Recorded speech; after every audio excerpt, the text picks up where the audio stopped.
کہ تو مجھے اپنے منہ میں رکھ کر جنت میں پہنچا دے۔ اس نے یہ بات قبول کر لی اور اپنے منہ میں ابلیس کو رکھ کر جنت میں پہنچا دیا۔ اور جب محافظ ملے تو انہیں کچھ خبر نہ ملی، تو ابلیس کے منہ میں بیٹھ کر، وہ سانپ کے منہ میں بیٹھ کر ابلیس جنت میں پہنچ گیا۔ لیکن یہ ایک مکر تھا شیطان کا۔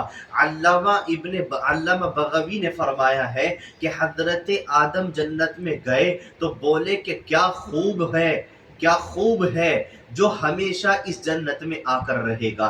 پھر جب شیطان جنت میں آدم اور حوا کے پاس جا کھڑا ہوا تو انہیں خبر نہ تھی کہ یہ ابلیس ہے، انہیں یہ خبر ہی نہ لگی کہ یہ شیطان اور یہ ابلیس ہے۔ یہ بات سنتے ہی بس اختیار اور زار و قطار رونے لگا، اور اتنا رویا جب حضرت آدم کی زبان سے سنا کہ کتنا بہترین ہے وہ آدمی جو اس جنت میں آ کر رہے گا، تو یہ پاس کھڑا وہ سن رہا تھا، تو اس نے جب یہ بات سنی تو رو پڑا اور خوب رویا اور نوحہ کیا، یعنی بیان کر کر کے رویا۔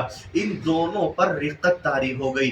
سب سے پہلے نوحہ کرنے والا میں آپ کو بتلا دوں ابلیس ہے، یعنی شیطان ہے۔ اسی لیے کہا جاتا ہے کہ اپنے مرنے والوں پر نوحہ نہ کیا کرو، یعنی یہ نہ کہا کرو کہ میں نے تو ایسے کہا تھا، وہ میرے سے بات کرنے والا تھا، تو نے کبھی ایسا نہ کیا، یعنی اس کی خوبیاں رونے میں بیان کرتی ہیں عورتیں، یہ منع کیا گیا ہے۔ ابلیس نے سب سے پہلے نوحہ کیا اور اس نے یہ بات جنت میں کری۔ جب آدم اور حوا نے اس کے نوحہ یعنی اس کے رونے کو زور سے رونے کو دیکھا تو بولے کیوں روتا ہے؟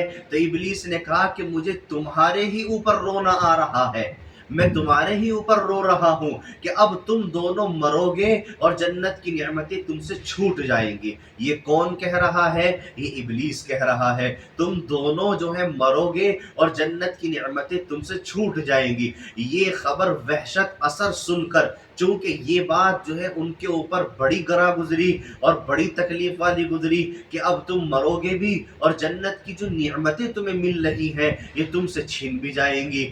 یہ آدم اور حوا پر یہ خبر بڑی زیادہ غم زدہ ہوئے، اور جب ابلیس لعین نے دیکھا کہ میرا جادو ان پر کام کر گیا، اب میرے اثر میں آ گیا، تو یہ کہنے لگا کہ خیر جو مقدر میں تو ہو کر رہے گا۔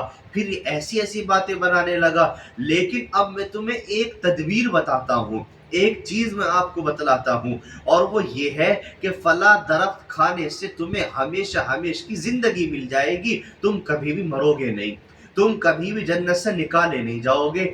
یہ وہی درخت تھا جس کے کھانے سے اللہ رب العزت نے منع فرمایا۔ الغرض شیطان نے بہت ساری قسمیں کھائی اور ان کو بہلایا اور پھسلایا۔ الغرض آدم علیہ السلام اس لعین کی باتوں میں آ کر دھوکہ کھا گئے اور خیال کیا کہ بھلا ایسا کون ہے جو خدا کی قسم جھوٹی کھائے۔ آخر کار پہلے تو حضرت حوا نے سب سے پہلے قدم اٹھایا اور جا کر اس سے کھا لیا، اور پھر اس کے بعد حضرت آدم نے اس سے کھا لیا۔ تو یہاں یہ بات آپ سن لیں، اور وہ بات یہ ہے